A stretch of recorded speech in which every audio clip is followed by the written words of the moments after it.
13, 14, 15 వచనాలు, 3 వచనాలు అందరం కలిసి మనం చదువుతాం. చదవండి 13 నుంచి. తన స్నేహితులకు తన ప్రాణం పెట్టుకోవాలి కంటే ఎక్కువైన ప్రేమ కలవడం లేదు. నేను మీకు ఆజ్ఞాపించి వాటిని చేసిందల్లా మీరు నా స్నేహితులై ఉన్నారు. దాసులు నన్ను యజమానులు చేయదాన్ని కనుక ఇక మిమ్మల్ని దాసుని పిలువక స్నేహితులని పిలుస్తున్నాను.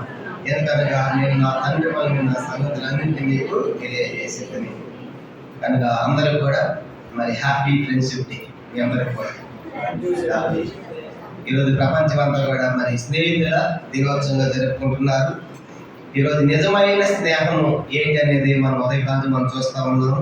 నిజమైన స్నేహం ఎంత గొప్పది అన్నది మరి యోనాతాను రాజు కుమారుడైన దరిద్రుడైన దావీదుని ప్రేమించినప్పుడు ఈ స్నేహం ఎంత గొప్పదైన సంగతులు మనం చూస్తూ వచ్చాం. యేసు ప్రభువు కూడా మనల్ని ఏమని పిలుస్తున్నారంటే ఇక మిమ్మల్ని దాసులని పిలవక మిమ్మల్ని స్నేహితులని పిలుస్తున్నారు. నిజంగా ఎంత గొప్ప ఆశీర్వాదం, ఎంత గొప్ప ధన్యత. కానీ మధ్యాహ్నము ఎవరు ఆయన బలలో యోగ్యులంటే యేసు ప్రభు వారికి స్నేహితులుగా చేయబడిన వారు. ఆయన స్నేహితులుగా చేయబడిన వారి ఆయన బలలో యోగ్యంగా మనం పొందులు పొందగలం. అలాగే దేవుని వాక్యంలో నుంచి మరి యోనాతాను దావీదు యొక్క స్నేహం ముందు మనం చూస్తూ ఉన్నాము. ఈ బలవర్తమానంలో కూడా కొన్ని సంగతులు మనం చూద్దాం. మొదటి సమూయేలు గ్రంథం 13వ అధ్యాయం కొన్ని వాక్య భాగాలు మనం చదువుతాము. మొదటి సమూయేలు 13వ అధ్యాయం. మొదటి సమూయేలు గ్రంథం 13వ అధ్యాయము మనం గమనించామంటే మొదటి 2 వచనాలు. మొదటి సమూయేలు గ్రంథం 13వ అధ్యాయము మొదటి 2 వచనాలు అందరం కలిసి మనం చదువుతాం. చదవండి. సౌలు 30 ఏళ్ల వాడే యాలను ఆరంభించను. అతను 2 సంవత్సరం ఇశ్రాయేలు 3,000 మంది ఏర్పరచుకుని వీరిలో 200 మంది నిష్కమషులను పేదలు కొండలను సౌలతో 1000 మంది బెన్యామీనీల గిబియాలో యోనాతాను వద్ద ఉండేది. మిగిలిన వారిని అతడు వారి డేరాలకు పంపివేశారు. 1000 మంది యోనాతాను యొద్ద ఉన్నారు. 1000 మంది సైనికులు కనుక అది మనం గమనించాలి. 14వ అధ్యాయము మొదటి 7 వచనాలు కూడా మొదటి సమూయేలు గ్రంథం 14వ అధ్యాయం మొదటి 7 వచనాలు కూడా చదువుదాం. మొదటి 7 వచనాలు మార్చి చదువుకుంటాం. ఆ దినమున సౌలు కుమారుడైన యోనాతాను తన తండ్రితో ఏమీ చెప్పక తన ఆయుధములను మోయి పొడుచు అని పిలిచి అవతల ఉన్న ఫిలిష్తీయుల దండు కావలి వారిని హతము చేయబోదుము రమ్మనెను. అతని ఎదురున్న దాదాపు 600 మంది. షిలోహులో యెహోవాకు యాజకుడు ఏలి యొక్క కుమారుడైన ఫినెహాసు పుట్టిన ఏకాబోదు యొక్క సహోదరుడైన అహీటూబునకు జన్మమైన అహియా ఏఫోదును ధరించుకొని అక్కడ ఉండెను. యోనాతాను వెళ్ళిన సంగతి జనులకు తెలియక ఉండెను.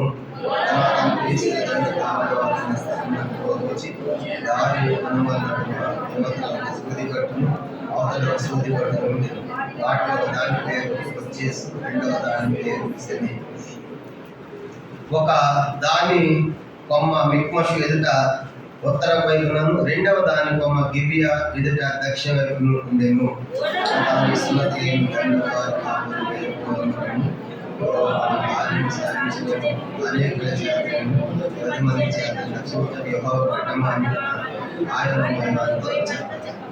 అతన్ని మనసులో చేయము పోదము రమ్ము, నీ ఇష్టానుసారముగా నేను నీకు తోడుగా ఉందని అతనితో చెప్పాను. చాలండి.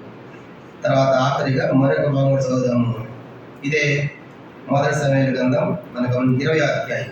మొదటి సమూయేలు 19వ అధ్యాయం 19వ అధ్యాయము మొదటి సమూయేలు గ్రంథం ఆఖరిగా 19వ అధ్యాయము మొదటి 7 వచనాలు కూడా మనం మార్చి చదువుకుంటాం. మొదటి సమూయేలు గ్రంథం 19వ అధ్యాయము మొదటి 7 వచనాలు కూడా మనం మార్చి చదువుతాం. మొదటి సమూయేలు 19వ అధ్యాయం మొదటి నేను చదువుతాను, 2 మీరు చదవండి. అంతటి సౌలు మీరు దావీదును చంపవలసినది తన కుమారుడు యోనాతానుతోను తన సేవకులందరితోనూ చెప్పగా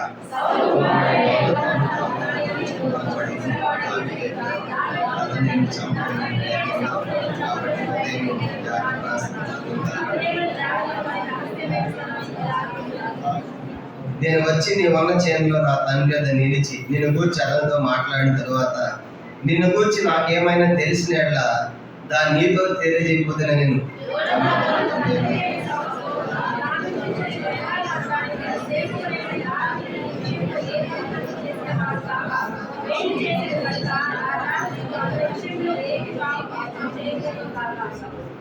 5వ వచనం, అతని ప్రాణములను తెగించి ఆ ఫిలిష్తీయుని చంపగా యెహోవా ఇశ్రాయేలు అందరికి గొప్ప రక్షణ కలిగజేశాను, అది నీవే చూచి సంతోషించేది కదా. నిష్కారణముగా దావీదును చంపి నిరపరాధి యొక్క ప్రాణమును తీసి నీవెందుకు పాపం చేయదు అని మనవి చేయగా,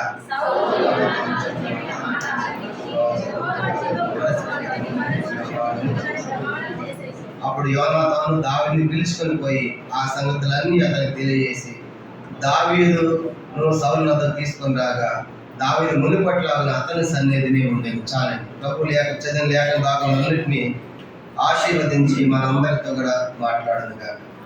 మనం గమనించామంటే యోనాతాను అంటే అర్థము యెహోవా అనుగ్రహించెను అని అర్థం.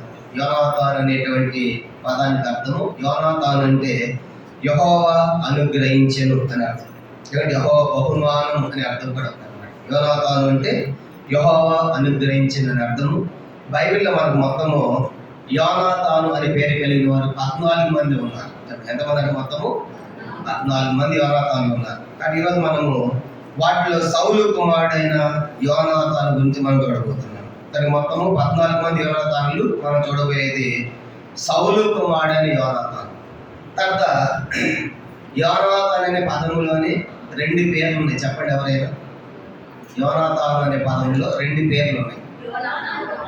యోనా నాతాను.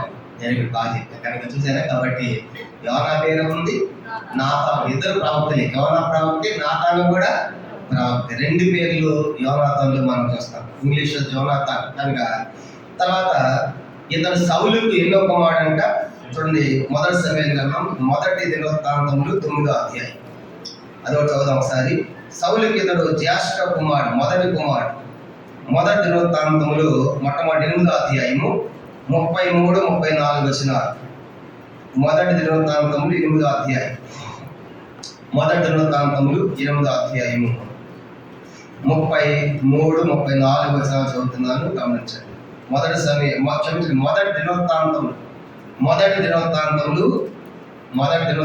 8వ అధ్యాయము 33, 34 వచనాలు.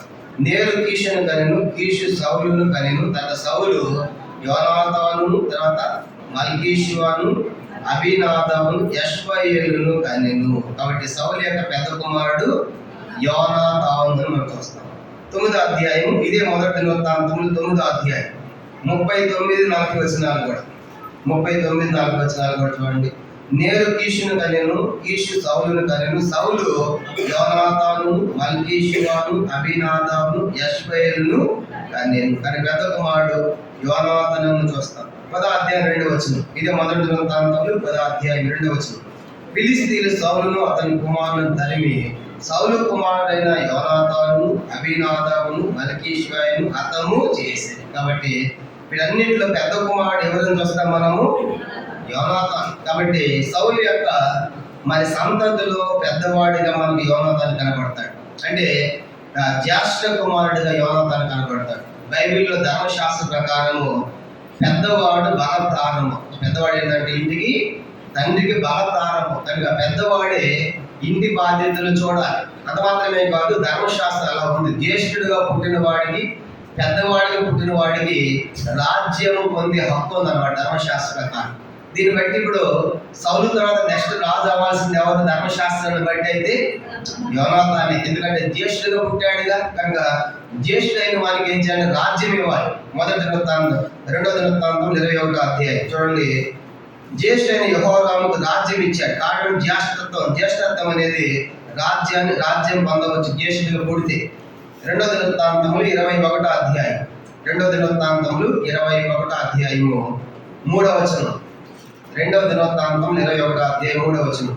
వారి తండ్రి వెండి బంగారములను, బహుమానములను, ప్రశస్త వస్తువులు అనేకములను యోధా దేశంలో కాకర పట్టణములను వారికి ఇచ్చెను. అయితే యెహోరాము జ్యేష్ఠుడు కనుక అతనికి రాజ్యమును ఇచ్చాను. జ్యేష్ఠుడు అంటే పెద్దవాడికి ఏమి ఇవ్వాలంట? రాజ్యం. కనుక యెహోషాపాతు మిగతా పిల్లలందరూ కూడా వెండి బంగారం వస్తువులు కనుక ఎవరు పిలిచాడు. అందరూ కూడా నీకేం కావాలని నాకు పెళ్లి చేయడు, వాడు పెళ్లి చేశాడు. కానీ నీకేం కావాలి? నాకు వెండి బంగారం అంటే అన్ని పంచాడు. కానీ పెద్దవాడికి ఏమి ఇచ్చాడంట? రాజ్యం. కానీ పెద్దవాడు రాజ్యం పొందే హక్కు ఉంది. ఇది దివ్యోపదేశ కాలంలో ఉంటుంది. జ్యేష్ఠుడికి రాజ్యం ఇవ్వాలని ధర్మశాస్త్రంలో చట్టం అన్నమాట. ఇప్పుడు దాన్ని బట్టి ఆలోచిస్తే చెప్పండి, రాజు అవడానికి యోనాతానికి ఆధిక్యత ఉందా లేదా? ఉంది. కాబట్టి పెద్దవాడు, కాబట్టి వాస్తవానికి ఇతడు సౌలు తర్వాత రాజ్యం పొందే హక్కు మనకి యోనాతానుకు ఉన్నట్టుగా మనం చూస్తాం. అంత మాత్రమే కాదు, యోనాతాను రాజు అవడానికి చాలా లక్షణాలు ఉన్నాయి. ఉదాహరణగా, ఒకటి, జ్యేష్ఠుడు కాబట్టి తప్పనిసరిగా అతను రాజ్యం అయ్యే హక్కు అతనికి ఉంది. రెండవది, మొదటి సమయాల గ్రంథం 13వ అధ్యాయం చూడండి. మొదటి సమయాలు 13వ అధ్యాయము. అతడు రాజు అవడానికి ఉన్న ఆధిక్యతలు చాలా ఉన్నాయి. మొదటి సమయాల గ్రంథం 13వ అధ్యాయం మనం గమనించామంటే 2వ వచనం. మొదటి సమయాల గ్రంథం 13వ అధ్యాయము మొదటి 2 వచనాలు. సౌలు 30 ఏళ్ల వాడు ఏలన ఆరంభించెను. అతడు 2 సంవత్సరములు ఇశ్రాయేలును ఏలెను. 2వ వచనం. ఇశ్రాయేలులో 3,000 మందిని ఏర్పరచుకొనెను. వీరిలో 200 మంది మిక్మషులోను బేతేలు పండ్లోను సౌలు వద్ద ఉండే. తర్వాత చదవండి.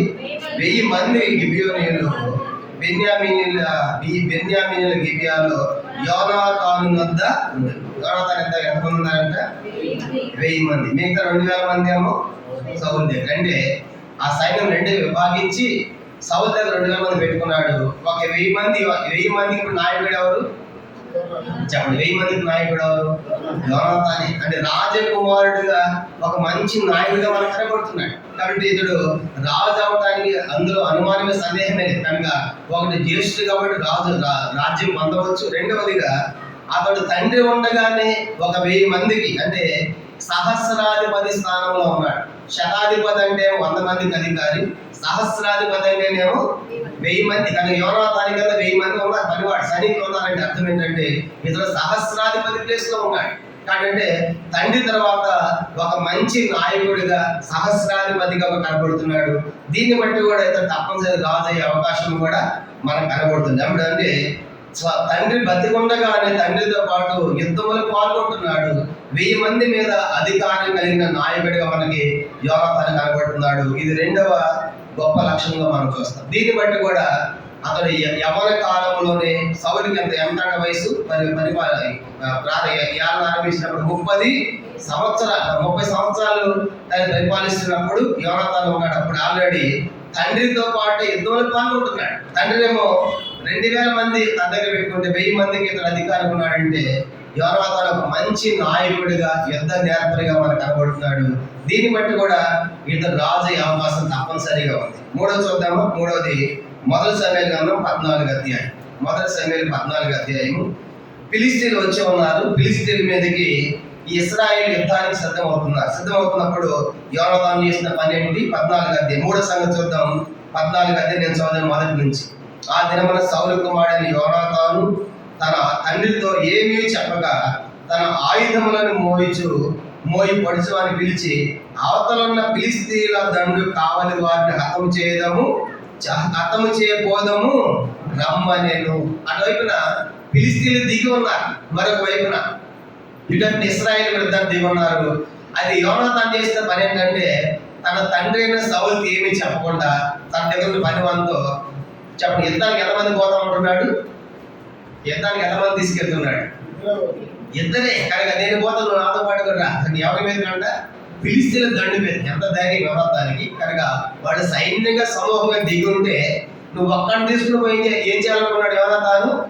యుద్ధం. కాబట్టి పనివాడిని పిలిచి, తండ్రి ఏం చెప్పట్లా. తండ్రి చెబితే నువ్వెక్కడ పోతావు ఒక్కడివి, కనుక 100 మంది తీసుకొని పో, లేదా ఆగండి అన్నాడని చెప్పేసి తన తండ్రి ఏమీ చెప్పకుండా యోనాతాను పనివాడిని పిలిచి, ఆయుధాలు పెట్టవాడిని పిలిచి మనిద్దరు సైలెంట్గా పోయి వాళ్ళు లేపేద్దాం. ఎవరిని? ఫిలిస్తీన్. కనుక ఎంత ధైర్యం యోనాతానికి! కనుక దీన్ని బట్టి యోనాతాను గొప్ప ధైర్యశాలిగా మనకు కనబడతాడు. యోనాతాను ఏముందంట? గొప్ప ధైర్యం. అంతమంది సైన్యం ఉంటే ఒక్క పని వాళ్ళు తీసుకుని వాళ్ళు గెలుస్తావా? మనమైతే పోతామా? అటువైపు అంతకుముందు మనం చూస్తాం. కానీ తర్వాత అధ్యాయాలు మనకి గొల్లియాత్ అనేవాడు 40 దినాలు సవాల్ చేస్తా ఉంటే ఒక్కడు రాలేకపోతున్నాడు. అట్లాంటిది ఒక్కడే పోవటానికి దావీదు అంటే సాహసం చేస్తున్నాడు యోనాతాను. కానీ 10 మంది పిలిచి మన ఇద్దరే పోదామని చెప్పేసి తండ్రి చెప్పకుండా బయలుదేరుతారంట. వెళ్ళి మొత్తంగా సంగతులు తెలిసి ఏ కర్మకుండా వెళ్ళాలి, ఏ దారి ఉండాలి తెలుసుకున్నాడు. తెలుసుకుని వాళ్ళు ఏం చేస్తున్నారంట? వెళ్తా ఒక మాట అంటున్నాడు. ఏమంటున్నాడు? 6వ వచనం. ఇది 3వ లక్షణం. మొదటి సమయాల గ్రంథం 14వ అధ్యాయం చూడండి. 6వ వచనం చదువుదాము. మొదటి సమయాలు 14వ అధ్యాయము 6వ వచనం అందరం కలిసి చదవండి. యోనాతాను, ఈ సున్నతి లేని వారి దండు కాపర్ల మీదకి పోదము రమ్ము, యెహోవా మన కార్యములు సాగించినేమో, అనేకుల చేతనైనను కొద్ది మంది చేతనైనను రక్షించక యెహోవాకు అడ్డమా అని తన ఆయుధములు మోయవారితో చెప్పదా. ఇప్పుడు యోనాతానుతో పాటు ఎంతమంది పోతున్నారు? అక్కడే పని వాళ్ళు గుర్తుపెట్టుకోవాలి. పోత ఏమంటున్నాడంటే, వాళ్ళు ఎట్లాంటి వాళ్ళు అంటే ఎదుగుతున్నటువంటి సైన్యం సున్నతి లేని దండు. దావీదు ఏమంటున్నాడు కదా, తన సున్నతి లేని ఫిలిష్తీయుడు ఏమంటాడు, యెహోవా సైన్యం తిరస్కరిస్తాడని దావీదు మాట్లాడతాడు. అంటే యోనాతాను భక్తి కలిగిన వాడు, దేవుని నమ్ముకున్నవాడు, అది దేవుని అనుసరించేవాడు. కాబట్టి మనం ఎవరు సున్నతి పొందినవారు, దేవుని బిడ్డలు మనం. అట్లాంటిది మన మీదకి వాళ్ళు వస్తారు సున్నతి లేని వారు. వాళ్ళు ఎంతటి వారు అని చెప్పేసి ఎదుటి వారి సైన్యం ఏమాత్రం భయపడడం జరగకుండా యోనాతాను గొప్ప భక్తి మనకేం కనబడుతుందంటే, వారు సున్నతి లేని వారు, మనం సున్నతి పొందిన వారు. అనగా మనం దేవుని బిడ్డలు.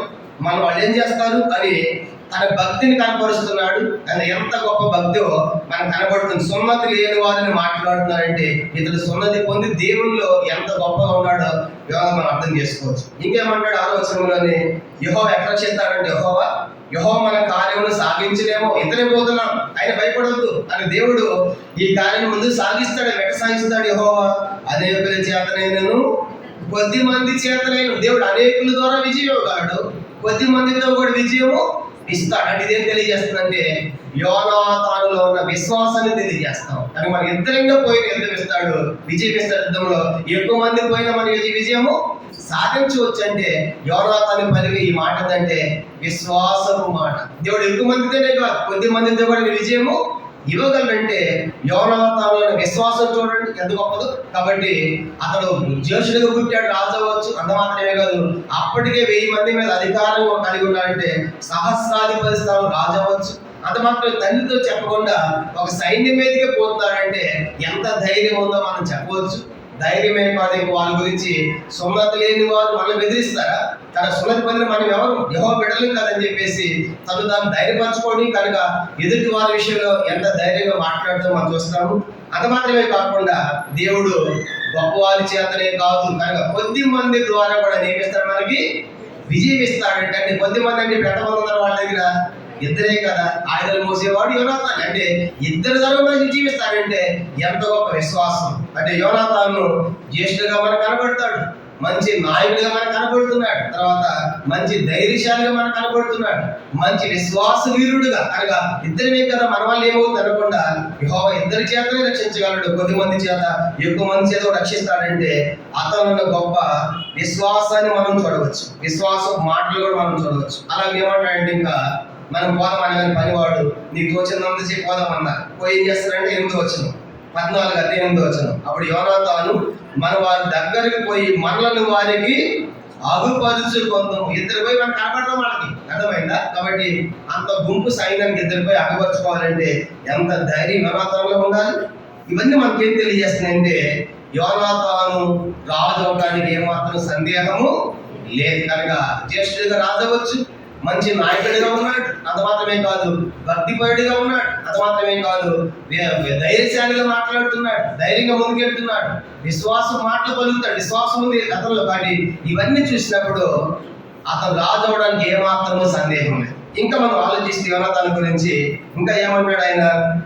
ఒకటి జ్యేష్ఠుడిగా మనకు కనబడుతున్నాడు, రెండవది మంచి నాయకుడిగా, సహస్రాధిపతి స్థానంలో 1000 మంది మీద అధికారం ఉంది, మూడవది ధైర్యశాలి, నాలుగవదిగా ఆయన విశ్వాసం మాట పలుకుతున్నాడు, ఐదవది ఆయన చేసి పని. 5వ చూడండి, ఇదే 14వ అధ్యాయము 13, 14 వచనాలు. మొదటి సమూయేలు గ్రంథం 14వ అధ్యాయం. మొత్తానికి వెళ్ళారు, ఆ దగ్గరికి వెళ్ళి ఏం చేశారంట 13, 14 వచనాలు అందరం కలిసి చదువుతాం. మొదటి సమూయేలు గ్రంథం 14వ అధ్యాయము 13, 14 వచనాలు. ఇది 5వ సంగతి చదవండి.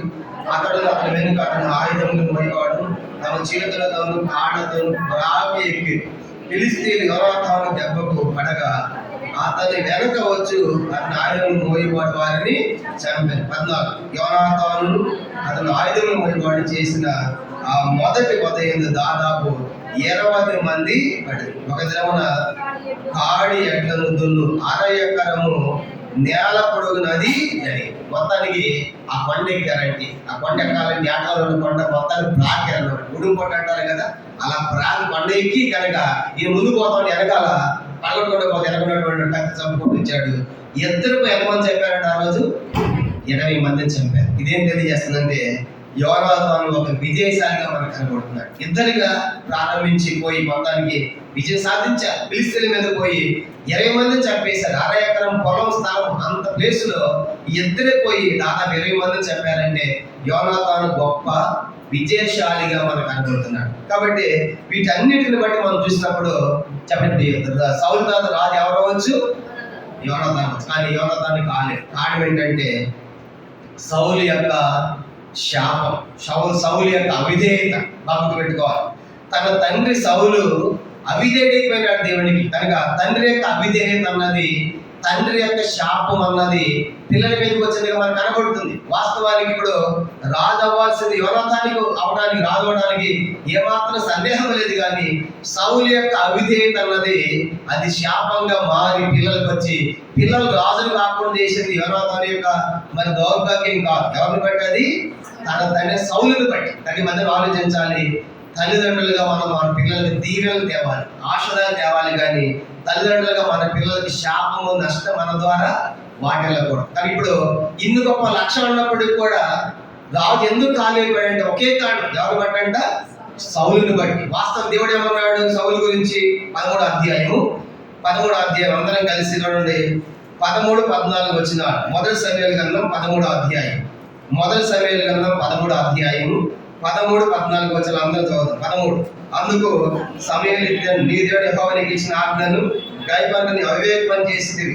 నీ రాజ్యం ఇశ్రాయేలు మీద సదాకాలము స్థిరపరచు యెహోవా తలచి ఉండేను. అయితే నీ రాజ్యము నిలువదు.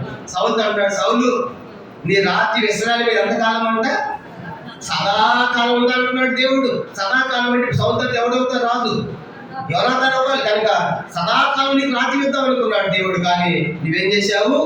అవివేకం చేశావు. కనుక అందుకే ఇప్పుడు ఇశ్రాయేలు మీద సదాకాలం నీ సంతతిని రాజ్యం వెళ్ళాల్సినటువంటి మీరు కనుక దేవుని యొక్క అవివేకం చేసిన కారణం చేత నీ రాజ్యమేక నిలువదు. అంటే చెప్పది శాపం అన్నమాట. ఎవరిని బట్టి? సౌలుని బట్టి పిల్లలకి శాపం వచ్చింది. కనుక సౌలు పిల్లలకి, అందుకే సౌలు పిల్లలు రాజులు కాలేకపోయారు. కాబట్టి ఎంత భయంకరం. కానీ మధ్యాహ్నం తల్లి తండ్రిగా మన పిల్లలకు మనం ఏమిస్తున్నాం? కాబట్టి మన పిల్లలకు ఆశీర్వాదాన్ని కారకులు ఉన్నామా? కనుక మా తండ్రి ద్వారా ఇలా మేము దీవించబడ్డాం. వాళ్ళు మా కోసం ప్రార్థన చేశారు. కనుక మమ్మల్ని దేవుళ్ళు పెంచారు, దేవుళ్ళు ఎదిగంపజేశారని రేపు మనం చెప్పగలరా? అలా పెంచాం మన పిల్లల్ని. కాబట్టి మధ్యలో ఆలోచించండి. ఒకవేళ ఇప్పుడు యోనాతాను అడిగితే ఎందుకు యోనాతాను రాజు కాలేకపోయావంటే నాలో అన్ని ఉన్నాయి కానీ దేవుళ్ళను, కానీ ఇదంతా ఎవరిని బట్టి వచ్చింది? నాకు మా తండ్రి సౌలుని బట్టి. కానీ మా తండ్రి సౌలు దేవునికి అవిధేయుడు అయిపోయాడు. దేవుడు సదాకాలం వాళ్ళు ఆశించాడు కానీ మా తండ్రి దేవుడి మాట వినలేదు. తద్వారా మాకు ఈ శాపం వచ్చిందని యోనాతాను చెప్పి మాట చూస్తాం. అది ఇప్పుడు ఏమాట 14 వచ్చింది. 13వ అధ్యాయం 14 వచ్చింది చూడండి. యెహోవా తన చిత్తానుసారమైన ఒకరిని కనుగొని ఉన్నాడు. నీకు ఆజ్ఞాపించడాన్ని నీవు గైకొనకపోతే కనుక యెహోవా తన జనుల మీద అతని అధిపతిగా అది. కనుక సౌలు కనుక నువ్వు దేవునికి అవిధేయుడైపోయినావు కదా. కానీ నిన్ను బట్టి ఇప్పుడు రాజ్యం నిలవదేక. నీ రాజ్యము నీకంటే ఉత్తముడు ఇంకోదేకంట. నీకంటే ఉత్తముడు యెహోవా చిత్తానుసారం జరిగించి ఒకడు ఉన్నాడు, ఆయన కనుగొన్నాడు. ఈ రాజ్యం ఆయనకి ఇస్తాను అంటే ఎవరు ఆయన చెప్పండి? దావీదుకి అన్నమాట. అర్థమైంది. కానీ ఇప్పుడు ఈ సంగతి యోనాతాను బాగా తెలుసు. అది యోనాతాను చేసే ప్రతిసారి దావీదుకి ఎందుకు సపోర్ట్ చేశాడంటే దావీదు దేవుని చిత్తములో ఉన్నాడు. కనుక దేవుని చిత్తానుసారం రాజు అవ్వాలని నిర్ణయించింది ఎవరు? దేవుడే. కాబట్టి యోనాతాను ఏమాత్రం అసూయపడలేదు, అధికారం దాహం లేదు. కనుక నా తర్వాత ఆ సింహాసనం నాకు కావాలని అనుకోలేదు. కానీ కనుక 10 సార్లు ఎందుకు దావీదు సపోర్ట్ చేశాడంటే ఈ సంగతి దావీదు యోనాతాను బాగా తెలుసు. కనుక ఈయన దేవుని చిత్తంలో ఉన్న వ్యక్తి ఎవరు? దావీదు. అందుకే అతను రాకపోతున్నాడు కాబట్టి నేను దేవుని చెప్పింది నేను చేయాలనుకున్నాడు. అదే మాట ఏమంటాడు? నీకంటే ఉత్తముడు. మొదటి సమూయేలు గ్రంథం 28వ అధ్యాయం అనుకుంటా చూడండి. నీకంటే అతను ఉత్తముడు, నీకంటే ఉత్తముడైన వాడిని కనుగొన్నాను, అతనికి రాజ్యం వెళ్తుందని అనే మాట మనం చూస్తాం. క్షమించండి, 15వ అధ్యాయం. మొదటి సమూయేలు 15వ అధ్యాయం దావీదు గురించి చెప్పే మాటలు. దావీదు ఇంకా రాలేదు. దావీదు ఇంకా లైన్లో రాకముందే దేవుడు నిర్ణయం చేసి పెట్టాడు రాజు ఎవడవాలని. మొదటి సమూయేలు గ్రంథం 15వ అధ్యాయం 28వ వచనం చూడండి. మొదటి సమూయేలు 15:28.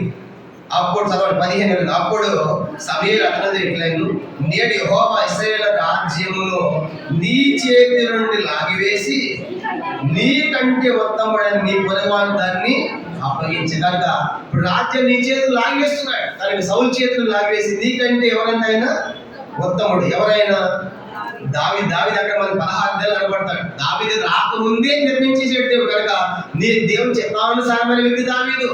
దేవుడు నీకంటే ఉత్తముడు నేను నిర్ణయించుకున్నాను కాబట్టి అతడు రాజా వాళ్ళు దేవుడు పిలిచాడు. కాబట్టి ఈ సంగతి ఎవరో తనకు బాగా తెలుసు. కాబట్టి ఎక్కడ అసూయ పడకుండా బాధపడకుండా మా తండ్రి సింహాసనాలు పోతుందని బాధపడకుండా ప్రతి విషయంలో అక్కడ నివేదన ఎలా చెప్తాడు ఏమవుతాడంటే ఎవరో బాగా దేవుడి చిత్తాన్ని తెలుసుకున్న వ్యక్తి. కాబట్టి ఇప్పుడు సౌలు తర్వాత ఎవరో తనకు అర్థమైపోయింది, రాజు అవ్వాల్సింది నేను కాదు, ఎవరంటే ఆయన దేవుని చిత్తానుసారం దావీదు అవ్వాలి.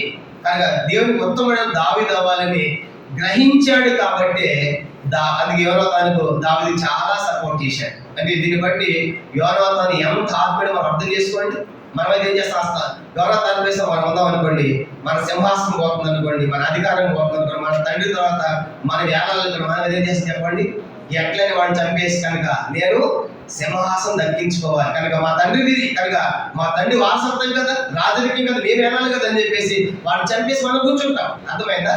కానీ యోనాతానులో అధికార దాహం అనేది ఏమాత్రం కూడా కారణం. ఎందుకంటే ఆయన ఆత్మీయుడు, అని అర్థమైపోయింది. అందుకే యోనాతాను దావీదు సౌలు దగ్గరికి వస్తాడు. ఆ ఫిలిష్తీయులు బెదిరిస్తా ఉంటే నాకు ఈ దినాలు ఎవరు పోలేకపోతా ఉంటే ఈయన వస్తాడు. దావీదు వచ్చి నేను పోతానంటాడు. పోగానే ఆ మాట అది ఎక్కడ తెలిసింది, సింహాసనం ఉన్నటువంటి సౌలు తెలిసింది. వాడు పట్టుకున్నాడు అన్నాడు. తీసుకురాగానే నువ్వేం పోతావు, చాలా గుడ్డోడు లాగున్నా బాడు లాగున్నా ఉంటా ఉంటే అప్పుడు చక్కని సంగతులు చెప్తాడు. ఏమంటాడంటే, రాజా నేను చిన్నడు అనుకోవద్దు, నేను ఒకసారి గొర్రెలు కాస్తా ఉంటే ఒక ఎలుగు కొట్టి వచ్చింది, దాన్ని ఏం చేశాను నేను చీల్చి వేసాను. అలాగే వచ్చింది ఇంకోసారి సింహం వచ్చింది, దాన్ని కూడా వేసాను చీల్చి. ఎన్ని చెప్తా ఉంటే పక్కన ఎవరు వింటున్నాడు, ఇవన్నీ యోనాతాను వింటున్నాడు. ఇవన్నీ కూడా కనుక ఇవన్నీ చిన్నవాడుకున్నా దావీదు సౌలు చెప్తున్నాడు, నేను చిన్నవాడు అనుకుంటున్నానేమో, నేను చిన్నవాడు కావచ్చు కానీ గొర్రెలు కాస్తా ఉంటే సింహాన్ని చంపాను, ఎలుగుని చంపాను, గొర్రెలు విడిపించాను రాజా. కాబట్టి ఈ వస్తువులు ఆయుధాలు ధరిస్తా ఉంటే ఇవి అభ్యర్థి అలవాటుని అందిసి పక్కన పెట్టాడు. అందిసి పక్కన పెట్టి నదిలో పరిగెత్తుకుండా పోయి 5 రాళ్ళు ఆడినది ఆ చెప్పిన ఓడిసేపు ఒకసారి కొట్టాడు, గొల్లియాతను జయించాడు. ఇప్పుడు ఈ చెప్పిన సంగతులన్నీ ఎవరు విన్నారు చెప్పండి, యోనాతాను. ఇవన్నీ విన్న తర్వాత యోనాతాను అని దావీదు ఎంత భక్తిపరుడా, ఈ దావీదు దేవుడు అంటే ఎంత ప్రేమ. దావీదు యెహోవా దేవుడు సేవించే వ్యక్తి కనుక ఆత్మీయుడు. నేను నాకంటే ఆత్మీయులాగా ఉన్నాడే, గొర్రెని చంపాడు, సింహాన్ని చంపాడు అని చెప్పేసి ఇవన్నీ విన్న తర్వాత ఇట్లాంటి ఒకటే స్నేహం చేయాలనుకున్నాడు. ఎవరు? దావీదు, యోనాతాను అన్నమాట. దావీదు చెప్పిన తర్వాత ఈ సంగతులన్నీ 17వ అధ్యాయం 17వ అధ్యాయంలో ఇవన్నీ మాట్లాడతారు. ఇప్పుడు నేను చెప్పిన సంగతులు 1 సమూయేలు గ్రంథం 17వ అధ్యాయం 34 తర్వాత చదవండి. 34లో సింహాల నుంచి ఎలుగులను విడిపించాడని ఇవన్నీ చెప్పుకుంటా వచ్చి ఫిలిష్తీయుని చంపుతాడు. చంపిన తర్వాత 18వ అధ్యాయం మొదటి వచనం, 1 సమూయేలు 18వ అధ్యాయం మొదటి వచనం చదవండి. దావీదు సౌలుతో మాట్లాడ చాలించినప్పుడు, దావీదు సౌలుతో ఏం మాట్లాడాడు, దేవుడు నేనేం చెప్పాను, సింహాన్ని చంపాను, ఇంకేం చెప్పాను, ఇవన్నీ విన్నాడు. కనుక ఇవన్నీ సౌలు చెప్తే విన్నాడు. తర్వాత సింహాన్ని ఎలుగుని చంపినటువంటి యోనాతాను ఎవరు చంపాడు, గొల్లియాతును కూడా చంపాడు. కానీ అర్థమైందా, సింహం ఎలుగుబంటి కాదు చెప్పేది, గొల్లియాతును చంపాడు. ఇవన్నీ అంటే ఇవన్నీ దావీదు చిన్నవాడని దావీదు సౌలుతో మాట్లాడుతూ ఉంటే చాలిస్తాడే. ఇవన్నీ విన్న తర్వాత మనసులో ఫిక్స్ అయిపోయాడు యోనాతాను, ఇట్లాంటి వాడు నాకు ఎవరు ఉండాలి, స్నేహితుడు. కాబట్టి ఇది బలవంతుడు, దేవుడు నమ్ముకునే వ్యక్తి కనుక ఆత్మీయుడు. కాబట్టి ఇట్లాంటి అంత సహాయం చేయాలంటాడు. అదనమాట. అప్పటి నుంచి చాలిన తర్వాత ఆ మాటలు వింటూ ఉండగానే మనసులో ప్రేమ పుట్టుకొచ్చింది. ఎవరి మీద? దావీదు మీద. చదవండి 18వ అధ్యాయం మొదటి వచనం. దావీదు సౌలుతో మాట్లాడి చాలించినప్పుడు యోనాతాను హృదయము దావీదు హృదయముతో కలిసిపోయేను.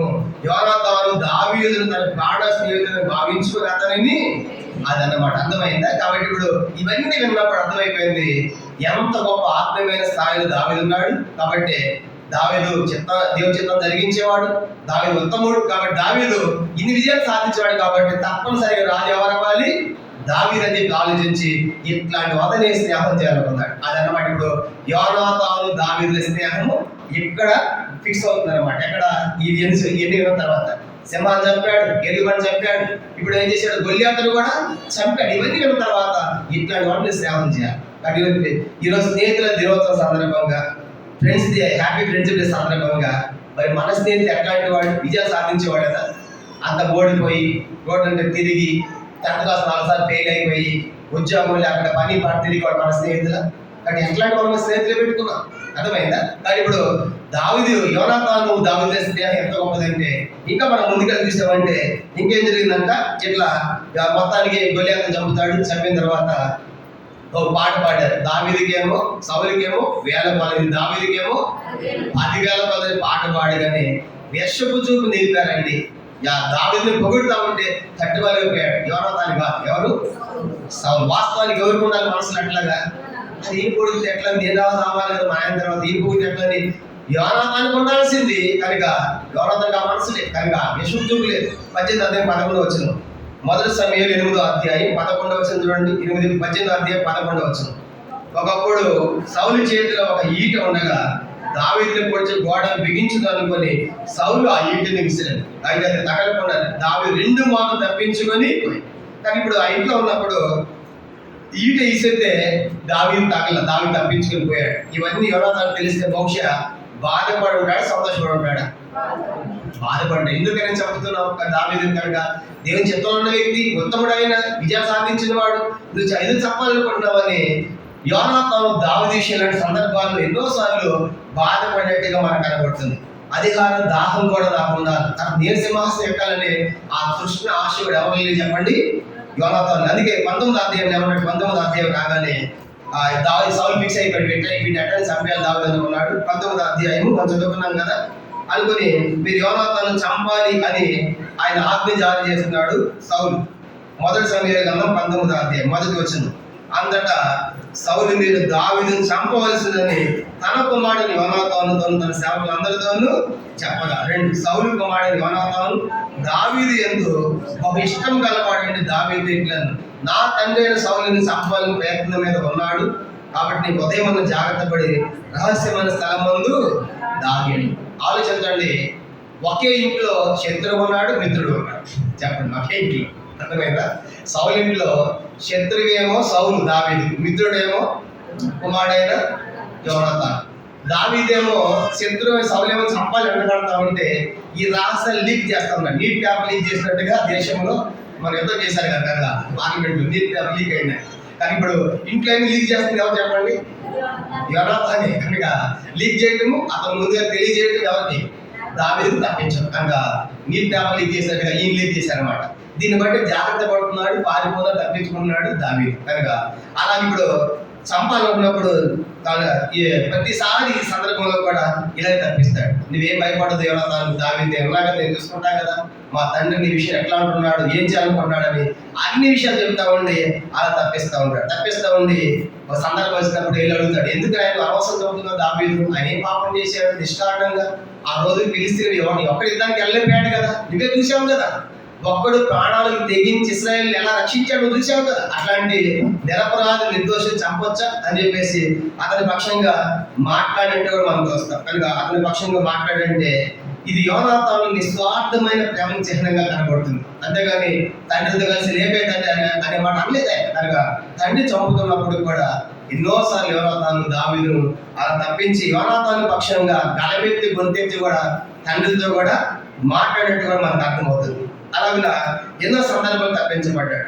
ఆ తర్వాత ఇంకోసారి పిలిచి మనం చూసి ఆరాధనలో పిలిచి యోనాతాన్ని తిడతాడు. కనుక నువ్వు ఆ యెషయా కుమారుని సేకరించావంట, ఆగోడు దాని కొడుక, నీకు బుద్ధి లేదురా, వాడు ఉన్నతకాలం నీకు రాజ్యము నిలవదని చెప్పేసి తిడితే ఆయన ఏం చేశాడు? మొదటి సమూయేలు గ్రంథం 20వ అధ్యాయం, మొదటి సమూయేలు గ్రంథం 20వ అధ్యాయము, మొదటి సమూయేలు గ్రంథం 20వ అధ్యాయం మనం గమనించండి. 31 నుంచి 34 దాకా నేను చదువుతున్నాను చూడండి. మొదటి సమూయేలు గ్రంథం 20వ అధ్యాయము, మొదటి సమూయేలు 20వ అధ్యాయం 30వ వచనం నుండి 34 దాకా మనం చదువు. 30 నుంచి 34. సౌలు యోనాతాను మీద బహుగా కోప్పడి, అగగొడు దాని కొడుక, నీకును నీ తల్లి మానవును సిగ్గుపడినట్లుగా నీ యెషయా కుమారుని సేవకుని సంగతి నాకు తెలిసినది కాదా? 31. యెషయా కుమారుడు అంటే దావీదు భూమి మీద బతుకున్నంత కాలము నీకైనను నీ రాజ్యం స్థిరత కలుగదు కదా, కాబట్టి వర్తమానం పంపి అతను నా దగ్గరకు రప్పించను, నిజంగా అతను మరణం అర్హుడు అని చెప్పాను. 32 అంతటి యోనాతాను అతను ఎందుకు మరణ శిక్ష ఉండవలను, అతను ఏమి చేస్తాను సౌలుడికి ఎంత ధైర్యం యోనాతానికి ఎందుకు చెప్పాలనుకుంటాను ఆయన, తనకి ఎందుకు చెప్పాలి, ఏం చేశాడు ఆయన, అదే జ్ఞానం ఏంటి అని గట్టిగా నిలదీసినట్టుగా మాట్లాడి 33 సౌలు అతని పొడవలని ఈట విసిరను, అందువల్ల తన తండ్రి దావీదు చంప ఉద్దేశం కలిగొన్నాడని యోనాతాను తెలుసుకొని. ఇప్పుడు తండ్రి వాళ్ళు ఇద్దరు ఉన్నారు ఇంట్లో కనుక అది చావాలంటావు, ఎందుకు చావాలి చెప్పు, ఎందుకు చంపాలనుకుంటావు, నిలదీసినందుకు లోపల ఈ చేతులు ఈటుంటే ఈ విసిరేసాడు అనమాట. విసిరే కానీ ఆ గోడ తగిలింది. అమ్మో ఎంత కోపం ఉన్నాడు దావీదు మీద అని ఎవరికి అర్థమైపోయింది, ఎవరికి అర్థమైంది అందించాడు. చూడండి ఆ తర్వాత అందరూ చూద్దాం, ఆ తర్వాత మన అందరం కలిసి అట్లా అంత కోపం తెలుసుకుని ఆయన చేసిన 34 అత్యాగ్రాహుడై బాలయోధుడిని లేచి తన తండ్రి దావీదును అవమానపరిచినందున అతని నిమిత్తము దుఃఖాక్రాంతుడై అమావాస్య పోయిన మరునాడు భోజనము, ఎవరు భోజనం మానేసింది, ఎవరు దేని వరకు, ఆయన మా స్నేహితుడు భోజనం, ఆయన మా స్నేహితుడు, ప్రాణ స్నేహితుడు, ఆయన చెప్తావా. కానీ అతను ఎంత ప్రేమ యోనాతానికి, బలదని లేచాడు, నీకు ఎంత కోపమా, అలా చంపాలనుకుంటున్నావు, నాకు ఈ భోజనం వద్దని చెప్పేసి భోజనం దగ్గర నుంచి లేచి అమావాస్య పోయిన మరునాడు వరకు ఏం చేయాలంటే ఆయన అవమానపరుస్తుంది. ఇంత అవమానపరుస్తుంది దావీదుని, ఆయన చేసిన పాపం ఏంటి, ఇంతమంది ఇస్రాయేలు రక్షించినందుక, ప్రాణాలు తెగించి గొలియాతుని చంపినందుక, కనుక ఎంత మేలు చేశాడు ఆయన, అట్లానే ఇది చంపుతాను చెప్పేసి ఆ బల నుంచి లేచి భోజనం మానేశాడండి. దీన్ని బట్టి యోనాతాను ఆయన ఎంతగా ప్రేమించాడు ఆలోచించి కూర్చోబెట్టాను బాబు, యోనాతాను ఎంతగా ప్రేమించాడో మనకు అర్థమవుతుంది. ఆలోచించండి. పైన సండేస్ని పంపించండి, పైన సండేస్ని జరుగుతుంది గమనించామంటే ఆ రీతిగా మరి యోనాతాను ఈ సందర్భాన్ని చూసినప్పుడు ఆయన ఎంతగా ప్రేమించాడు దావీదు మనకు అర్థమవుతుంది. అందుకే ఈ సందర్భం చూసినప్పుడు మనం చదువుకున్న మాట భోజనం మానేశాడంటే అర్థం ఏంటంటే, భోజనం మానేశాడంటే యోనాతాను ఎంత బాధ ఉంది కనుక స్నేహితుని కోసం, నా స్నేహితుడు అవమానపరుస్తావా, నా స్నేహితుడు చంపుతామని చెప్పాడు. యోనాతాను కోసం ఏం మానేశాడు ఆయన, భోజనం కూడా మానేశాడు. దానికంటే ముందు మాట్లాడాడు, పక్షం గట్టిగా మాట్లాడాడు. గట్టిగా 32వ వచనం చూడండి, 20 అధ్యాయం మొదటి సమూయేలు గ్రంథం 20 అధ్యాయం 32వ వచనం గట్టిగా మాట్లాడాడు చూడండి. 32 అతడు యోనాతాను అతడు ఎందుకు మరణ శిక్ష నొందవ, అతను ఏమీ చేసిన సౌలుడు ఎందుకు చంపుతున్నావు అని గట్టిగా నిలదీశాడు. యోనాతాను పక్షంగా మాట్లాడాడు. ఆ తర్వాత తండ్రి వినకపోతే ఉన్న కోపాన్ని బట్టి చెప్పండి ఏం మానేశాడు ఆయన, భోజనం కూడా మానేశాడండి. కానీ ఇదని నిజమైన ప్రేమ అంటే, కానీ స్నేహితుల మధ్య ప్రేమ. నా స్నేహితుడు అవమానపరిచాం కానీ నా స్నేహితుడు చంపాలనుకుంటున్నామని దావీదు కోసం భోజనం కూడా మానేసిన యోనాతానుగా మనకు కనపడుతున్నాడు. ఇట్లాంటి స్నేహాలు మనం చూస్తాం ఈ రోజుల్లో. ఆ మధ్య నేను గుంటూరు జిల్లా ఒక స్థలానికి పిలిచాను, కనుక యూట్యూబ్లో మెసేజ్ విని మాకు ఆర్గనైజ్ కావాలని చెప్పేసి ఒక మీటింగ్ పిలిచారు. ఏంటా మీటింగ్ అంటే చనిపోయిన మీటింగ్. వయసు అన్నా 23 సంవత్సరాలు, మంచి అవన కాలం. అబ్బాయి డాక్టర్, ఎవరంట తల్లి కూడా డాక్టరే, తండ్రి కూడా డాక్టరే, ఈ కుమార్ కూడా డాక్టర్ అనమాట. అయితే ఆ మీటింగ్ అయిపోయిన తర్వాత నన్ను అడిగాను ఎందుకు చనిపోయాడు బాబుని అడిగాను. అంటే ఫోటో వేసాను, తెల్లగా మంచి అందంగా ఉన్నాడు పిల్లవాడు, 23 సంవత్సరాలు. ఎందుకు చనిపోయాడు అంటే వాళ్ళు చెప్పిన మాట ఏంటంటే, మా బంధువులు స్నేహితులు ఉన్నారు, ఇద్దరు కలిసి కాలుగడ్డ తీసుకెళ్ళిపోయారు, అక్కడ ఏదో కాళ్ళ మీద గట్టిలాడుతుంటే దాని మీద కూర్చోబెట్టి ఆడుకున్న కాసేపు మాట్లాడినాక వీటి లోపల తోసేసి ఉండవచ్చు అని వాళ్ళ అనుమానం. ఎందుకు చెప్పండి, వాడు డాక్టర్ అవుతాడా, మాకు ఆ స్థానం లేదు కదా, ఇంటి పెద్దవాడు అవుతారని మా బంధువుల్లో మా మీద ఏముంది అసూయ కక్ష ఉంది, చంపేది ఎవరో కాదు, స్నేహితులని వీడే చంపుకుంటారని నాకు చెప్పారు అనమాట. కానీ లోకంలో స్నేహాలు మనం ఎదుగుతా ఉంటే ఎదుటి వాళ్ళు ఓటు చంపుతున్నారు, అర్థమైందా. కనుక లోపల స్నేహాలు అట్లా ఉన్నాయి. కానీ ఇప్పుడు యోనాతాను ఈ స్నేహము నిజంగా యోనాతాను కూడా దావీదుని ఏం చేయాలి, అట్లాంటి స్నేహం అయితే తప్పనిసరిగా ఎప్పుడో చంపేసి రాజు అవ్వాలి, అర్థమైందా. కనుక యోనాతాను అట్లాగే లేడు. అందుకే యోనాతాను చనిపోయినప్పుడు చూడండి దావీదు చేసిన దావీదు ఎంతగా ఏడ్చాడు. అట్లా చదువుకుందాం. 2వ సమూయేలు గ్రంథం 1వ అధ్యాయం. ఎంతగా యోనాతాను దావీదుని ప్రేమించినందుకు గాను ఇప్పుడు ఏం జరిగిందంటే యుద్ధానికి పోయాడు. సౌలుతో కలిసి, తండ్రితో కలిసి యుద్ధానికి పోయాడు.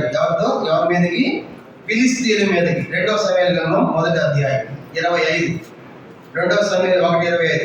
యుద్ధ రంగమునందు బలాఢ్యులు పడి ఉన్నారు, నీ ఉన్నత స్థలంలో యోనాతాను హతమాయను. నా సహోదరుడు యోనాతాను, నీవు నాకు అతి మనోహరమై ఇంటివి. నీ నిమిత్తం నేను బహు శోకమును అందుచున్నాను. నాయన నీకున్న ప్రేమ బహు వింతైనది, సిలుచు ప్రేమ కంటే అది అధికమైనది. కనుక ఇప్పుడు యోనాతాను ఇంతగా ప్రేమించాడు కదా ఎవరిని? దావీదు. యుద్ధాన్ని పోకుండా ఉండవలసింది దావీదు ఉంటే బాగుండేదిగా. కానీ యోనాతాను నా తండ్రి దుష్టుడైన దుర్మార్గుడైన తండ్రితో పాటు నేను వెళ్ళాలి, నా కర్తవ్యం నేను నిర్వర్తించాలి, ఇది నా బాధ్యత అనుకున్నాడు. బాధ్యత అనుకుని తండ్రితో పాటు యుద్ధానికి వెళ్ళాడు యోనాతాను. యోనాతాను రాజనీతి కలిగిన వాడు. తండ్రి నువ్వు దుర్మార్గుడు, దుష్నీతి రాను అని తప్పించుకోలేదు. కానీ తండ్రితో ఒక రాజనీతి కలిగినటువంటి యువరాజుగా తండ్రితో పాటు యుద్ధానికి వెళ్ళాడు ఫిలిష్తీయులతో. ఆ యుద్ధంలో యోనాతాను చనిపోయాడు. ఈ వార్త దావీదు తెలియగానే దావీదు గుండె పగిలిపోయిందండి. ఎందుకు? దాన్ని ఎంతగా ప్రేమించాడు యోనాతాను. తన స్థానం నాకు ఇచ్చాడే, కానీ అట్లాంటిది ఆయన చనిపోయాడని చెప్పేసి అయ్యో యోనాతాను, నీ ఉన్నతమైన స్థలం యోనాతాను హతమైపోయాడు. యోనాతాను ఎంత ఉన్నతంగా ప్రేమించాను, అలాంటి నువ్వు తినుకోగొట్టుకున్నాను. అయ్యో నా సహోదరుడు చెప్పేసి నువ్వు నాకు అతి మనోహరిగా ఉన్నావు, నీ నిమిత్తం బహు బాధపడిన శోకం ఉంటున్నాను. నాయన నీకున్న ప్రేమ బహు ఎంతైనది, సీలుచు ప్రేమ కంటే కూడా అది అధికమైనదని యోనాతాను విషయమై దావీదు ప్రలాపిస్తున్నాడు, ఏడుస్తున్నాడు. చనిపోయినప్పుడు ఆ యోనాతాను చనిపోయాడు. ఇప్పుడు నెక్స్ట్ దావీదు రాజయ్యాడండి. రాజైన తర్వాత 2 సమూయేలు 9వ అధ్యాయం మొదటి వచనం చదువుదాము. చూడండి ఏం తెలుస్తుంది. 2 సమూయేలు గ్రంథం 9వ అధ్యాయం మొదటి వచనం. 2 సమూయేలు 9వ అధ్యాయం మొదటి వచనం. యోనాతానును బట్టి నేను ఉపకారం చూపుటకు సౌలు కుటుంబంలో ఎవడైనా కారణం దావీదు సౌలును బట్టి కాదంట. సౌలు కుటుంబంలో ఎవరిని బట్టి మేలు చేయాలనుకుంటున్నాడు? యోనాతాన్ని బట్టి. అనగా ఎంత కృతజ్ఞత దావీదుకి. తండ్రి చనిపోయిన యోనాతాను చనిపోయినా యోనాతాను కుటుంబాన్ని మర్చిపోవటం లేదు. అది నిజమైన ప్రేమ, అది నిజమైన స్నేహం. కాబట్టి పాట అంతటా అయిపోయింది అనుకోవట్లేదు. ఎంతగా ప్రేమించాడు యోనాతాను. కాబట్టి ఆ యోనాతాను పిల్లలు ఎవరైనా ఉన్నారా? వాళ్ళ పిల్లలు ఎవరైనా ఉన్నారు, కానీ విచారించండి అని చెప్పేసి ఆదిత్య తెలుసుకుని కనుక యోనాతాను బట్టి ఏం చేయాలనుకుంటున్నాడు? యోనాతాను బట్టి ఉపకారం చేయాలనుకుంటున్నాడు. ఈ మధ్యాహ్నము తల్లిదండ్రులు మనం కూడా యోనాతాను లాగా మంచి పనులు చేయాలి, మంచి కార్యాలు చేసి మనం చనిపోతే మనల్ని బట్టి మన పిల్లలకి ఏమన్నా చెప్పండి? ఆశీర్వాదం. కానీ సౌలుని బట్టి ఏమొచ్చింది? పిల్లలకి శాపం వచ్చింది కదా. కనుక దేవుడి మాట విన్నందుకు కాను రాజ్యాన్ని పోగొట్టుకున్నాడు కదా. పిల్లలకు రాజు లేకుండా చేశాడు కదా. సౌలుని బట్టి పిల్లలకు శాపం వస్తే యోనాతానుని బట్టి పిల్లలకి ఏం తీసుకొస్తాడు చెప్పండి? ఉపకారం, ఆశీర్వాదం. కనుక చూసి కారణం ఏంటి? యోనాతాను యొక్క మంచితనము, యోనాతాను యొక్క ప్రేమ ఉన్నది. తను చనిపోయినప్పటికీ కూడా పిల్లల విషయంలో దేవుడు మర్చిపోకుండా దావీదు కృతజ్ఞుడై ఆలోచించాడు. కనుక రాజైన తర్వాత ఎంక్వైరీ చేశాడు. కనుక యోనాతాను బట్టి కనుక సౌలు గురించి ఎవరున్నా సరే నేను యోనాతాను బట్టి మేలు చేస్తాను, దావీదుని బట్టి కాదు, సౌలుని బట్టి కాదు. కానీ యోనాతాను బట్టి ఎవరిని పట్టుకున్నాడు అనగానే ఎవరో కాదు, యోనాతాను కుమారుడే ఉన్నాడు. 2 కాళ్ళు కూడా గుంటి వాటి మెప్పిపోసేది లోదేపని ఉన్నాడు. అమీర్ పోయేవారు కూడా మనం చూసారు, పోయేవారు కూడా ఇదే చెప్పారు అన్న కూడా. కాబట్టి అది తీసుకొని రాగానే మా మెప్పిపోసేది ఏమో బిక్కు అని కూడా వస్తున్నాం. ఎందుకు? మా తండ్రి దుర్మార్గుడు, మా తాత సౌలు ఎన్నోసార్లు సంపాడుకున్నాడు దావీదును. ఇప్పుడు మా తండ్రి పోయా, మా తాత పోయా, ఇప్పుడు నా పెద్ద పడతాడు అనుకున్నాడు. ఎవరు? మీరు కానీ భయపడుతూ ఉంటే మీరేం భయపడుతుంది ఏ భవిష్యత్తు కనుక ఆయన భయపడదు. ఆయన నేను చచ్చని కుక్క వంటి వాడిని ఏదో మాట్లాడదు.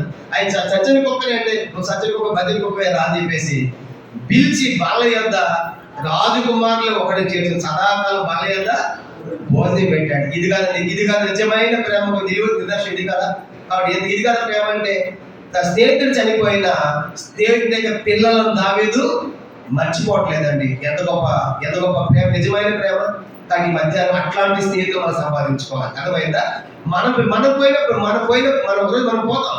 కానీ మన పిల్లలకు ఆశీర్వాదం రావాలంటే యోనాతానులాగా మన పిల్లలకు ఆశీర్వాదం తెచ్చే వాళ్ళని మనం జీవించాలి. సౌలులాగా అవిధేయులైపోయి శాపాన్ని తేకూడదు. కనుక శాపం తెచ్చినప్పటికీ యోనాతానుని బట్టి మళ్ళా ఆ శాపం ఎంత వెళ్ళిందన్నది ఆశీర్వాదం కావడానికి యోనాతాను కారణమయ్యారు. అలాగే యోనాతాను జీవితంలో ఎంతో మరి గొప్ప లక్షణం మనం చూస్తాం. దాన్ని బట్టి తన పాడైపోయినటువంటి శాపస్తుల కుటుంబాన్ని ఇప్పుడు యోనాతాను ద్వారా దావీదు అతనికి మేలు చేయడానికి ఇష్టపడి అతని భూమిని తెప్పిస్తాడు. నీ భూమిని తీసుకో అని తీసుకొని చెప్పడమే కాకుండా సదాకాలం నా పాలన భోజనము చేయనటువంటి మంచి అభయహస్తము దావీదు మెఫీబోషెతు కుమార్ యోనాతాను కుమారుడైన మెఫీబోషెతు పొందగలిగాడు. అందుకే తండ్రులు మనం వెళ్ళిపోతాం, కానీ మన పిల్లలు ఆశీర్వాదం పొందాలి. ద్వితీయోపదేశకాండం ఒక మాట చదువుతాం. ద్వితీయోపదేశకాండం చూడండి. మన పిల్లలకు మనము అలాగ ఆశీర్వాదం తెచ్చేవారు ఉన్నారు. సౌలులాగా నష్టం కాదు, కానీ మనకి మన సంతానం నిత్యము క్షేమం కలగాలంటే మనం దేవుని యొక్క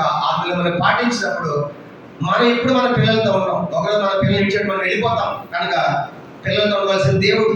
అలా దేవుడు ఏం చేయాలంటే ఏం చేయాలి? మన పిల్లలకి ద్వితీయోపదేశకాండం 5వ అధ్యాయం 29వ వచనం, ద్వితీయోపదేశకాండం 5:29 అందరం కలిసి చదువుతాం.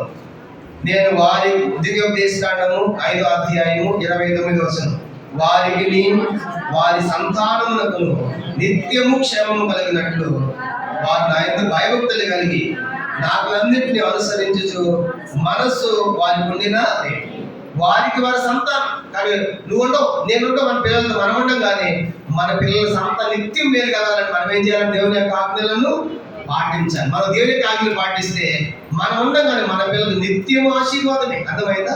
అలాగ మనం తల్లిదండ్రులుగా మరి జీవించాలి. అంత మాత్రమే కాదు, ఇట్లాంటి మంచి స్నేహితులను మనం సంపాదించుకోవాలి. కనుక ఇట్లాంటి మంచి స్నేహితులు మనము యోనాతాను, దావీదు లాంటి స్నేహము మనం కలిగి ఉండాలి, కానీ లోకముల స్నేహం కాదు. అందుకే బైబిల్లో చాలా రకాల స్నేహాలు ఉన్నాయి. ఉదాహరణగా కొన్ని త్వరగా మనం చదివేసి ముగిద్దాము. చూడండి, 2వ దినవృత్తాంతములు 19వ అధ్యాయం. భక్తిహీనులతో స్నేహం ఉంది కనుక లోకంలో భక్తిహీనులతో స్నేహం. 2వ దినవృత్తాంతములు 19వ అధ్యాయం. త్వరగా కొన్ని సంగతులు చూద్దాము. ఎవరితో మనం స్నేహం చేయకూడదు? భక్తిహీనులతో. 2వ దినవృత్తాంతములు 19వ అధ్యాయం 2వ వచనం. 2వ దినవృత్తాంతములు 19వ అధ్యాయం 2వ వచనం. దీర్ఘదర్శి హనానీ కుమారుడు యెహోను అతను ఎదుర్కొని పోయి రాజు యెహోషాపాతుగా ప్రకటన చేసిను, నీవు భక్తిహీనులకు సహాయం చేసి యెహోవా శత్రువులకు స్నేహితులైతే కదా. కానీ యెహోవా ఎందుకు శత్రువు అయ్యాడు? వాళ్ళు భక్తిహీనులు. కానీ మనము భక్తిహీనులతో స్నేహము చేయరాదు. కనుక ఈ స్నేహితుల దినోత్సవ సందర్భంగా మన స్నేహితులు భక్తిహీనులుగా ఉండకూడదు. ఇంకా మన స్నేహితులు ఎట్లాంటి వాళ్ళు ఉండకూడదు? కీర్తన 26వ కీర్తన 26 మనం గమనించామంటే 26వ కీర్తన 4-5 వచనాలు. కీర్తన 26 4-5 వచనాలు. పనికి మాలిన వారితో నేను సాంగత్యము చేయను, వేషధారులతో పొందు చేయను, దుష్ట సంఘము నాకు అసహ్యము, భక్తిహీనులతో సాంగత్యము చేయను. 4లో పనికి మాలిన వారితో సాంగత్యం అంటే సహవాసం, స్నేహం నుంచి. కనుక మన స్నేహము పనికి మాలిన వారితో ఉండకూడదు. ఏ పని పాటలేని వాడిని మన స్నేహితులు ఉండకూడదు. మన స్నేహితులు భక్తిహీనులు ఉండకూడదు. మన స్నేహితులు పనికి మాలిన వారు ఉండకూడదు. ఇంకా మన స్నేహితులు ఎట్లా ఉండకూడదు? 1 కొరింథీ పత్రిక 15వ అధ్యాయం. 1 కొరింథీ పత్రిక 15వ అధ్యాయం 33వ వచనం. ముఖ్యంగా యవనస్తులు అందరూ ఈ మాట తీసుకోవాలి. కనుక 1 కొరింథీ పత్రిక 15వ అధ్యాయం. యవన కాలంలో మనం భక్తిహీనులతో స్నేహం చేయకూడదు. తర్వాత మనము పనికి మాత్రం స్నేహం చేయకూడదు. తర్వాత 1 కొరింథీ పత్రిక 15వ అధ్యాయం 33వ వచనం. మోసపోకూడదు, దుష్ట సాంగత్యం మంచి నడవడిని, దుష్టులతో సాంగత్యం చేయకూడదు. కనుక దుర్మార్గులు దుష్టులతో. కనుక తాగుబోతుడు స్నేహం చేస్తే నువ్వు తాగుబోతుడు అయిపోతావు, తిండిపోతు అయిపోతావు. అందుకంటే కదా 6 నెలలు స్నేహం చేస్తే ఏమవుతాడు? 6 నెలలకి వాడి వీడైపోతాడు. అర్థమైపోయింది. అందుకే నువ్వు నీ స్నేహితులు చెప్పగానే నీ స్నేహితులు ఎవడంటే వాడు అదా నీకు అన్నదో మాకు తెలిసాడు. అర్థమైందా? వాడి స్నేహితులు నువ్వు ఎట్లా ఉన్నా నీకు బతుకుతో మాకు తెలిసాడు. కాబట్టి ఈ మధ్యాహ్నం మన స్నేహితులు దుష్టులుగా ఉండకూడదు. అట్లాంటి వాళ్ళతో స్నేహం మనం చేయకూడదు. అర్థమైందా? ఇంక ఎవరితో చేయకూడదు అంట? యాకోబు పత్రిక 4వ అధ్యాయం. మన స్నేహితులు ఎట్లాంటి వారు ఉండకూడదు? భక్తిహీనంగా ఉండకూడదు, పనికిమాలిన ఉండకూడదు, దుష్టులుగా ఉండకూడదు, లోకస్తులుగా ఉండకూడదు. యాకోబు పత్రిక 4వ అధ్యాయం 4వ వచనం. యాకోబు పత్రిక 4వ అధ్యాయం 4వ వచనం. వ్యభిచారులారా, ఈ లోక స్నేహము దేవునితో వైవని మీరు ఎరుగరా? కాబట్టి ఎవడి లోకముతో స్నేహం చేయకూడదు, వాడు దేవునికి. లోక స్నేహం ఒకటే స్నేహం అంటే ఇది లోక స్నేహం అంటే. కనుక లోకంలో ఆ స్నేహాలు ఎట్లా ఉన్నాయంటే, ఆ స్నేహితుడు ఏ కటింగ్ చేసుకుంటే వీడు కూడా అదే కటింగ్ కావాలన్నమాట. వాడు ఏ డ్రెస్ చేసుకుంటే అదే డ్రెస్ కావాలన్నమాట. అర్థమైందా? ఇవన్నీ చెప్పండి. లోక పోకర్ అంటారు చూడండి. కొంతమంది క్రికెట్ ఫాలో అవుతారు. కనుక మాదిరి అనమాట. నీకు ఎవడ మాదిరి అంటే నేను సచిన్ టెండూల్కర్, ఆ ఏది తాగుతాడు అదే. కనుక ఇదా బూస్ట్ ఇది సీక్రెట్ బయట అనగానే అందరూ బూస్ట్ తాగాలన్నమాట. అర్థమైపోయిందా? వాడు ఏది తాగితే అనమాట. ముందు అవుతుంది. అర్థమైపోయిందా? నీకు ఎవరు మాదిరి అంటే కొంతమంది క్రికెటర్లు మాదిరి, కొంతమంది సినిమా యాక్టర్లు మాదిరి. కానీ అర్థమైంది, సినిమా యాక్టర్లు వాళ్ళు ఏ డ్రెస్ వేస్తే ఆ డ్రెస్. ఆ మధ్య ఒకసారి సీఎంసీకి వెళ్తాను ట్రైన్లో, మా ఇద్దరు యవనస్తులు కూర్చున్నాడు. ఆ ప్యాంట్ జీన్స్ ప్యాంట్ అంతా చిరిగిపోయి రంధ్రాలుగా ఉంది. నిశ్చయం ఉంది. అందులో చిరిగిపోయింది అంటే చిరిగిపోలేదు బిడ్డ, ఇది ఫ్యాషన్. ఇంకా మీరు అప్డేట్ కావాలండి, మీరు అప్డేట్ కావాలండి అంటే రథాలు పెట్టుకోవడం, ప్యాంట్లకి చిన్నది ఎలా అంటుంది అప్డేట్ కావాలండి. అర్థమైందా? అది ఇవన్నీ ఏంది లోకపోకం, ఏదైనా లోక స్నేహం అంటే ఆ కటింగులు, డ్రెస్సులు, అర్థమైందా? ఆ మధ్య ఒక సెషన్ వీటికి వెళ్తే ఒక తండ్రి చిన్నపిల్లలు ఎత్తుకొచ్చాడు. ఎత్తుకొచ్చి కటింగ్ కట్టేశాడంటే ఈ మొత్తం కటింగ్ అంతా తీసేశాడు, చిన్న సాట్లాగా పెట్టాడు. కనుక మధ్యలో గీత అనమాట. ఏంటి ఏదైనా బొరి పడిందా, ఇది గీకారంటే ఇది ఫ్యాషన్ అన్నాడు. ఇదేంటంటే వాడు పెట్టినాక ఏడ్చాడు అన్న. ఎక్కడ చూశాడు, నాకు అట్టే కావాలి అన్నాడు. అర్థమైపోయిందా? అట్టే కాబట్టి వీడు కూడా తండ్రి కూడా పోయి అట్టే కొడుచుకొచ్చాడు కటింగ్. అదే మనం చేసే స్నేహం. అర్థమైపోయింది. ఇవన్నీ చెప్పండి లోకంలో ఇది లోక స్నేహం అంటే. అర్థమైందా? తినటము, తాగడము, ధరించుకోవడం వాళ్ళు ఏమి కాదు. కాబట్టి మన స్నేహం ఇట్లాంటి స్నేహం ఉండకూడదు. మరి ఎవరితో స్నేహం చేయాలి? కీర్తన 119 ముగిచేద్దాం. కీర్తన 119 మన స్నేహం ఎవరితో ఉండాలంటే కీర్తన 119 119వ కీర్తన 63వ వచనం. 119వ కీర్తన 119 63 చదువు అందరికి కలిసి. దావీదు ఎట్లాంటి వారిని స్నేహితులు ఎంచుకున్నారు? 119 63. నీ యందు భయభక్తులు గల వారందరికీ నీ ఉపదేశం అనుసరించే వారికి నేను అదండి. కనుక దావీదు ఎవరు నా స్నేహితులు ఎవరంటే భయభక్తులు కలిగిన వారు. అర్థమైందా? ఇప్పుడు దావీదు కూడా, యోనాతాను కూడా ఎందుకు దావీదుని ప్రేమించాడు చెప్పండి. ఇవన్నీ విన్నాడు. ఎలిపండి చెప్పేవా, సింహాన్ని చెప్పేవా, యెహోవా అని ఇవన్నీ ఇట్లాంటి వాడు స్నేహితులు అవ్వాలి. అర్థమైందా? కానీ భయభక్తులైనటువంటి వాడిని స్నేహితులు ఎంచుకున్నాడు యోనాతాను. కానీ మధ్యాహ్నం మన స్నేహితులు కూడా దేవుని యందు భయము భక్తి కలిగిన వారి స్నేహితులు ఉండాలి. అదే తిమోతి పౌలు రాస్తే ఏమంటాడు? కనుక 2 తిమోతి 2:22 ఏం చేయాలంట? కనుక ఎవరు ప్రేమతో ఉంటారు, విశ్వాసంతో ఉంటారు, వారిని వెంటాడు, వారు అనుసరించాడు. డైరెక్ట్గా మన స్నేహం భయభక్తులుగా వాడుతూ ఉండాలి. రెండోది అక్కడ చెప్పాడు, నీ ఉపదేశములను అనుసరించు వారికి, అంటే వాక్యమును పాటించేవారు. ఉపదేశం అంటే ఏంటి? దేవుని యొక్క ఎవరు భయభక్తులు ఉంటారో వాళ్ళు నా స్నేహితులు, ఎవరు వాక్యాన్ని అనుసరిస్తారో వాళ్ళు నా స్నేహితులు. అట్లాంటి వాటిని నేను స్నేహము చేస్తానని దావీదు చెప్పే మాట మనం చూస్తాం. అయితే ఇవన్నీ కూడా లోకంలో ఏ స్నేహం నేను చూసాను. లోకంలో భక్తిహీనత స్నేహం, పనికి మాలతో స్నేహం, దుష్టులతో స్నేహం, లోకంతో స్నేహం మనం చూసాం. ఇవన్నీ చేయకూడదు. అయితే భయభక్తులైనటువంటి వారితో అలాగే ఉపదేశమును అనుసరించే వారితో చేయాలి. ఉదాహరణగా యోబుకు కూడా ఎంతమంది స్నేహితులు ఉన్నారంటే యోబుకి ఎంతమంది స్నేహితులు? 3 ఉన్నారు. నేను చెప్పాలి 3 గంటలా చెబుతాను. యోబుకి ఎంతమంది స్నేహితులు? 3 స్నేహితులు ఉన్నారు. ఇప్పుడు యోబు కష్టం రాగానే ఆ 3 స్నేహితులు ఎట్లా ఉన్నారు తెలుసా? 7 సంవత్సరాలు చేశారు. తొందర చదివేద్దాము. ఆ స్నేహితులు ఏం మాట్లాడారంటే యోబుకు వచ్చిన బాధలో యోబు గ్రంథం 6వ అధ్యాయం త్వరగా.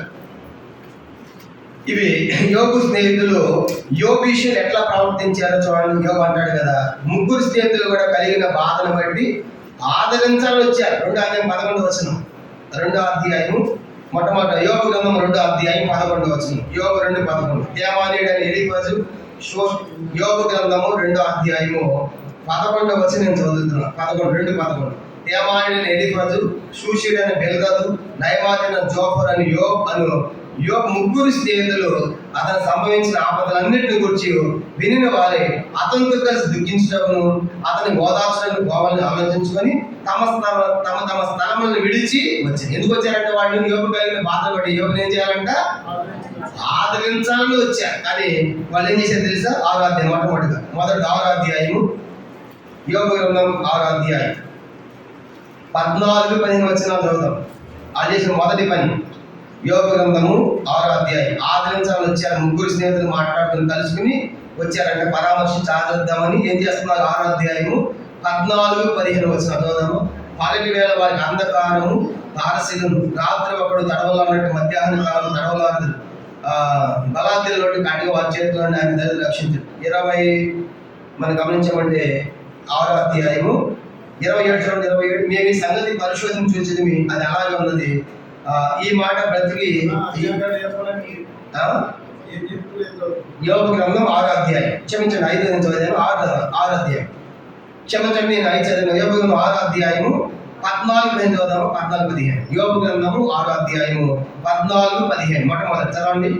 కృంగిపోయిన వాడు సర్వశక్తుల దేవుని భయభక్తులు మారుకొనును, స్నేహితుడు వారికి దయచూపదగును, నా స్నేహితులు ఎండిన వాగువలను మాయమైపో జలముల ప్రాహులను నమ్మకూడని వారైది.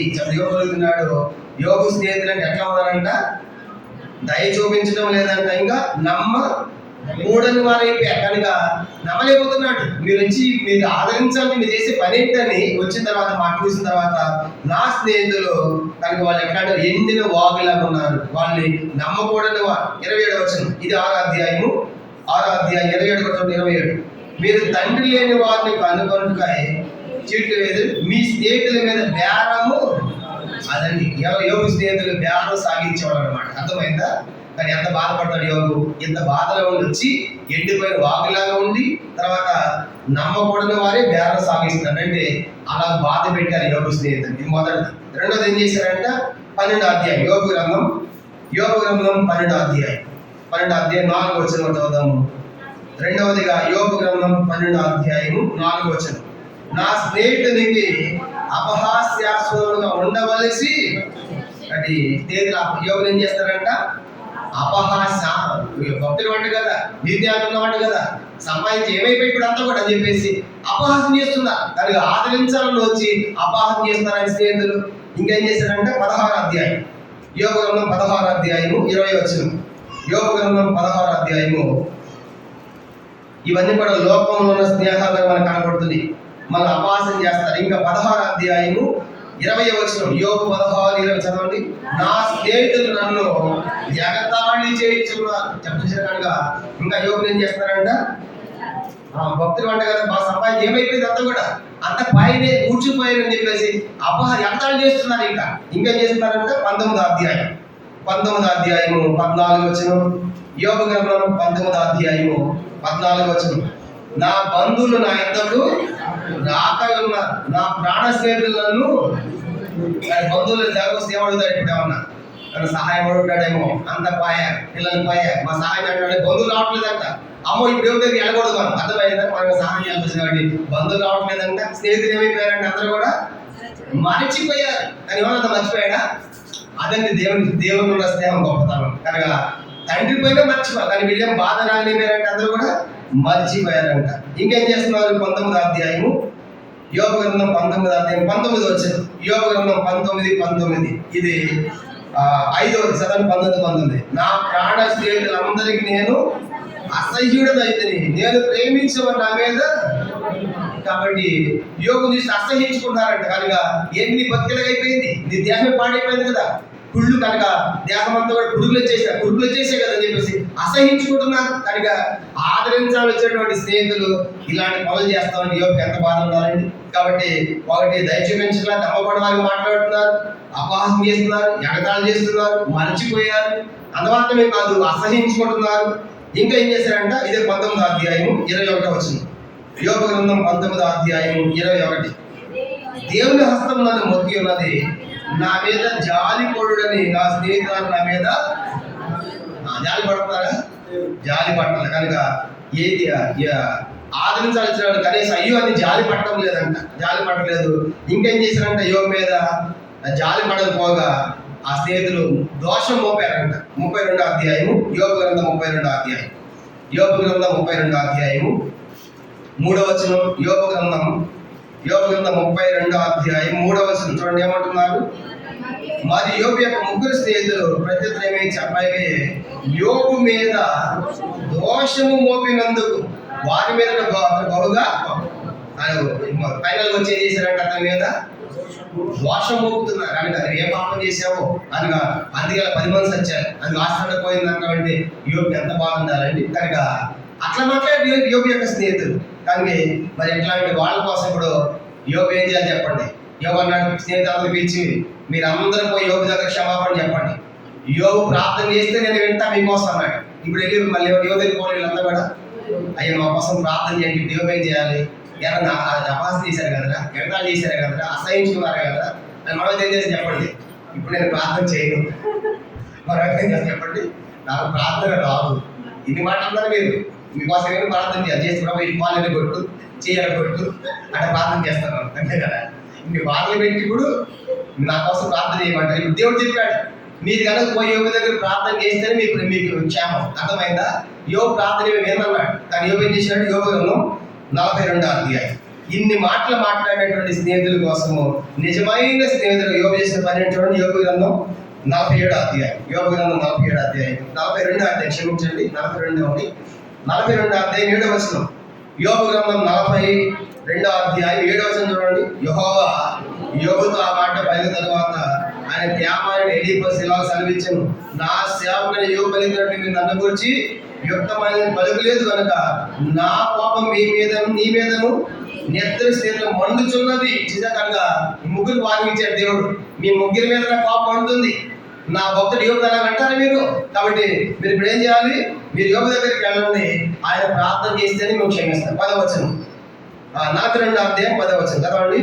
మరి యోబు తన స్నేహితుల నిమిత్తం ప్రార్థన చేసినప్పుడు యెహోవా అతని క్షేమతిని మరలా అతనికి దయచేసింది. మరి యోబునకు పూర్వం కలిగిన దానికంటే 2 అంతలు యెహోవా అతనికి. అంటే యోబు తన స్నేహితుల నిమిత్తం ప్రార్థన చేసినప్పుడు ఏ ప్రార్థన చేసి ఉంటాడండి? చెప్పండి, ఏం చెప్తాడు? ప్రభా దేవాలు ఎలీఫజు కనుక క్షమించానంటాడా? కనుక ఎక్కడ ప్రార్థన చేయాలి ఇప్పుడు? అట్లాంటి క్షమాపణ ప్రార్థన మనకు వచ్చిందా? అన్ని మాటలు చదివిన అవన్నీ మాటలు మాట్లాడిన వాళ్ళ కోసము ప్రభా క్షమించమని మనం చేయాలంటే ఎంత గొప్ప మనసు ఉండాలి మనకి. కానీ యోబు చేశాడండి. అందుకే యోబు చేసినందుకు యోబుకి ఏం కలిగిందంట? 2 ఆశీర్వాదం. ఎందుకు మనకు రాదండి? మనం చేయగల ప్రార్థన. అందుకే మనకు ఆశీర్వాదం కూడా పోయింది అన్నమాట. అర్థమైపోయింది. కాబట్టి అలా ప్రార్థన మనం చేయం కాబట్టి ఆశీర్వాదం మనకి లేవు. శత్రువు కనబడితే భూతత్వాన్ని కూడా చూస్తూ ఉంటాం. అర్థమైందా? కానీ అందుకే మనకు ఆశీర్వాదం లేవు. కానీ ఇప్పుడు యోనాతాను కూడా దావీదు కూడా శత్రుత్వం పెట్టుకోవాలి కనుక యోనాతాన్ని కూడా ఏం చేశాడు? మేలు చేశాడు. కనుక అంత మాత్రమే దావీదు కూడా యోబు కూడా తన స్నేహితులు అందరి ఇష్టానుసారంగా మాట్లాడేసి వాళ్ళు ఫైనల్ గా వాళ్ళందరి కోసం ప్రభు వీళ్ళందరినీ క్షమించి ప్రభు కనుక తొందరపడి మాట్లాడారని చెప్పేసి తప్పనిసరిగా వాళ్ళ క్షమాపణ కోసం యోబు చేసినందుకు కాను యోబు మనసును చూసి ఎంత మనసు యోబు నీకు వాళ్ళ బుద్ధి రావాలంటే నీకు 200 ఆశతో పాటు ఆశ్రయించాడు. అర్థమైపోయిందా? ఇప్పుడు ఇంకా సచ్చి ఉంటారు ఈ స్నేహితులు అని మొదట ఎంత అనుకుని ఇప్పుడు 200 అర్థమైపోయిందా? అంతగా యోబు దేవుడు దీవించాడు. మొదట కలిగిన దానికంటే 200 ఆశతో తాటిందే శత్రువు కోసం కూడా తగ్గించుకుని చేసే ప్రార్థన. ఇంకా దావీదు స్నేహితులను చూద్దామా? చూడండి, వచనాలు ఉన్నాయి, 2-3 వచనాలు అది కూడా చూసి మనం ముగిద్దాం. యోబు గ్రంథం 38 చూడండి. దావీదు కూడా ఆయన కలిగిన బాధలో దావీదు స్నేహితులు ఎట్లా ఉన్నారంటే ముఖ్యంగా గమనిస్తున్న అందరూ నోట్ చేసుకుని మీ స్నేహితులు ఎట్లాంటి వారో మీరు ఆలోచించారు, తీర్మానం చేసుకోవాలి. కీర్తన 38 11వ వచనం. 38వ కీర్తన 38 11వ వచనం చదువుదామా? 11 చదవండి. నా స్నేహితులను నా చెల్లి కాండలను నా తెగులు చూచి ఎడమగా నిలుచున్నారు, నా బంధువులు దూరముగా. కాబట్టి పాపం దావీదుకి ఏమొచ్చిందంట? తెగులు అనమాట. తెలుగులో కరోనా అనమాట, వైరస్. కాబట్టి తెగులు అంటే అదనమాట. అర్థమైందా? మధ్య మనకు కూడా వైరస్ వచ్చినప్పుడు ఏం చేసాం? మన బంధువులు కూడా మనం దూరము దగ్గరగా ఉన్నాము. ఇంట్లో బాబు కరోనా వచ్చి కానీ అప్డేట్ అక్కడ పెట్టి డోర్ కొట్టాలి తీసుకొని చెప్పాను. అట్లా చేసే కదా మనం కూడా అది వైరస్ అనమాట.